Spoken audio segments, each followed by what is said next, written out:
Welcome to the first part in a series of videos on making the hand vise project. As you can see, I'm going to be laying out the materials we're going to be using for this one. Now, the first piece of material that we have is a piece of rectangular stock. This is just cold finished mild steel, nothing special. We've got some ink ready to mark it out. I just use Sharpie.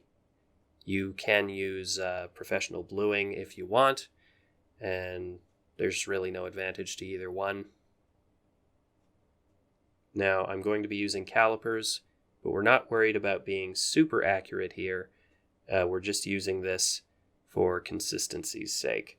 This is going to be a one-off tool, so I don't need to use precise measurements. After all, we can just fit everything together by filing and grinding later.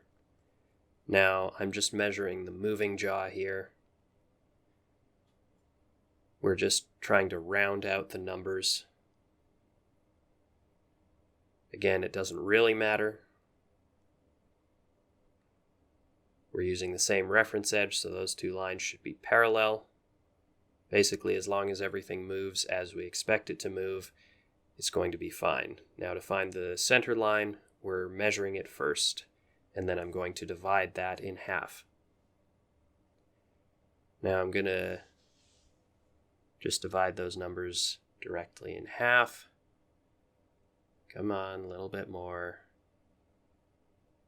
There we go.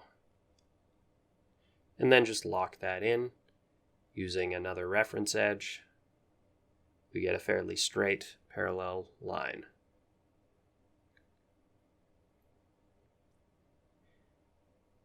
Now this is going to be the moving jaw here, and we are going to have some angled pieces on there maybe, but I'll probably put those in by hand. Now we are going to cut that line.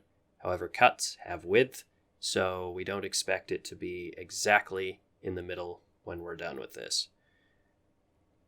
Alright, so that I believe is all we're doing with this piece of stock right now. The next thing we're going to be going over is this dowel pin here. Now the dowel pin doesn't need to be measured. It is a pre-sized component.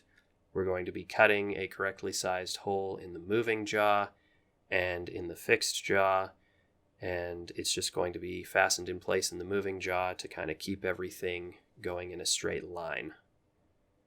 Now that is a piece of brass that I'm going to use for the adjustment nut. It's going to go right there, as you can see.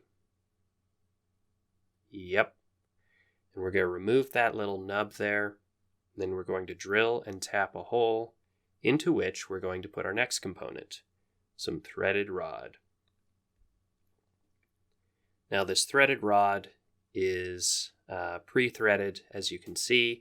It's accurate enough for our purposes. I might chase it with a thread die to clean it up a bit, make it smoother. We're basically just going to cut it to approximately the correct length. And as you can see, it's just going to go right in there. Now we're probably going to put some kind of adhesive on there, thread lock of some kind. But to get our approximate length, I'm just going to hold her up to the drawing. And then we'll mark it out there. There we go. Again, this isn't a precision machine. As long as we get good approximate measurements, we're good. But this is the handle.